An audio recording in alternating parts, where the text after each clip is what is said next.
क्या आपने कभी सोचा है कि पुरानी गाड़ियों का बाजार भी टैक्स के ट्रैफिक में फंस सकता है? सोचिए, आपने मेहनत से अपनी पसंदीदा कार खरीदी, उसको इस्तेमाल किया और जब बेचने का वक्त आया तो सरकार ने आपके प्लान पर ब्रेक लगा दिया। जी हाँ, सोशल मीडिया पर हलचल मचाने वाला यह मुद्दा आपकी जेब और प्लान दोनों पर भारी पड़ सकता है। लोग कह रहे हैं नई गाड़ी खरीदो तो टैक्स, पेट्रोल भरो तो टैक्स और अब बेचो तो भी टैक्स। अब सवाल ये उठता है, क्या सच में गाड़ी बेचना अब महंगा हो गया है? क्या सरकार का यह कदम आम आदमी की मुश्किलें बढ़ा देगा और क्या यह आपकी जेब पर असर डालेगा? आखिर इस नए नियम का असल मतलब क्या है, आइए जान लेते हैं। हाल ही में जीएसटी काउंसिल की 55वीं बैठक जैसलमेर में हुई, जिसमें कि पुरानी गाड़ियों पर जीएसटी की दरें 12% से बढ़ाकर अब 18% कर दी गई है। ये बदलाव खास तौर पर उन गाड़ियों पर लागू होगा जो कि डीलर्स के जरिए बेची जाती है। यानी कि अगर आप अपनी गाड़ी सीधा किसी दोस्त या रिश्तेदार को बेचते हैं तो आपको कोई टैक्स नहीं देना होगा, लेकिन यदि आप इसे किसी डीलर को बेचते हैं और डीलर इसे आगे किसी कस्टमर को बेचता है तो डीलर को अपने प्रॉफिट का 18% जीएसटी चुकाना पड़ेगा। अगर इसे एक एग्जाम्पल के साथ समझे तो मान लीजिए आपने साल 2020 में 6 लाख रुपए की एक इलेक्ट्रिक कार खरीदी और साल 2024 में उसे 1 लाख रुपए में किसी डीलर को बेच दिया।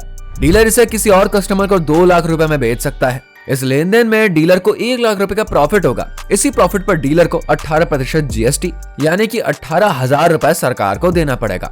ध्यान रहे, ये टैक्स गाड़ी की पूरी कीमत पर नहीं बल्कि डीलर के मुनाफे पर लगाया जाएगा। हालांकि इसका सीधा असर सेकंड हैंड गाड़ियों की प्राइस पर जरूर पड़ेगा, क्योंकि डीलर ये टैक्स कस्टमर से वसूलने की कोशिश करेंगे। लेकिन मामला यहीं पर खत्म नहीं होता है, बल्कि सोशल मीडिया पर इस फैसले को लेकर नाराजगी साफ देखी जा सकती है। लोग इस कदम को आम आदमी की जेब पर और एक नया बोझ बता रहे हैं। कोई कह रहा है कि पहले नई गाड़ी खरीदो तो टैक्स, पेट्रोल भरो तो टैक्स और अब पुरानी गाड़ी बेचो तो भी टैक्स। सरकार ने तो लूट ही मचा दी है। ऐसे कई मीम्स और पोस्ट अब सोशल मीडिया पर वायरल हो रहे हैं और लोग ये भी सवाल उठा रहे हैं कि इस तरह के फैसलों से ऑटोमोबाइल सेक्टर पर क्या असर पड़ेगा, जो कि पहले से ही मंदी का सामना कर रहा है। सरकार ने हालांकि यह साफ कर दिया है कि यह फैसला बाजार को व्यवस्थित करने और टैक्स चोरी को रोकने के लिए लिया गया है। फाइनेंस मिनिस्टर निर्मला सीतारमण ने इस पर कहा कि यह टैक्स केवल डीलर्स के मुनाफे पर लागू होगा, जिससे कि इंडिविजुअल सेलर्स पर कोई भी इफेक्ट नहीं पड़ेगा।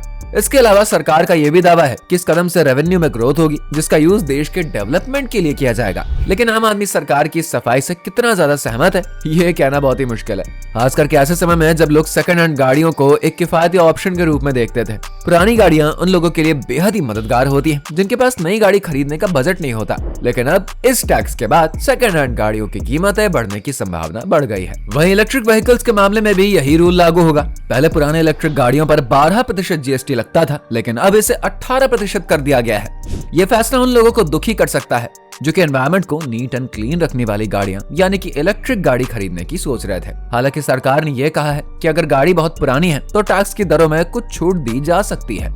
सोशल मीडिया पर चल रही चर्चाओं के बीच ये भी एक बहुत बड़ा सवाल है कि क्या यह फैसला डीलर्स को डिस्करेज करेगा। छोटे डीलर्स जो पहले से ही कम मुनाफे पर काम कर रहे हैं, इस फैसले के बाद मुश्किल में आ सकते हैं। वहीं बड़े डीलर्स अपनी कीमतें बढ़ाकर इस टैक्स का बोझ कस्टमर्स पर डाल सकते हैं। इसके बावजूद कुछ विशेषज्ञों का मानना है कि यह कदम बाजार में ट्रांसपेरेंसी लाएगा।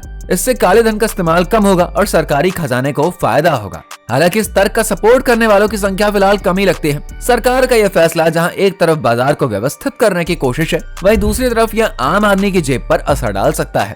अब आप ही बताइए, क्या यह कदम सही दिशा में है या फिर जनता पर एक और बोझ है? अपनी राय कमेंट करके जरूर बताइए। अगर वीडियो पसंद आई है तो इसको लाइक और शेयर करिए, साथ ही चैनल को सब्सक्राइब करिए।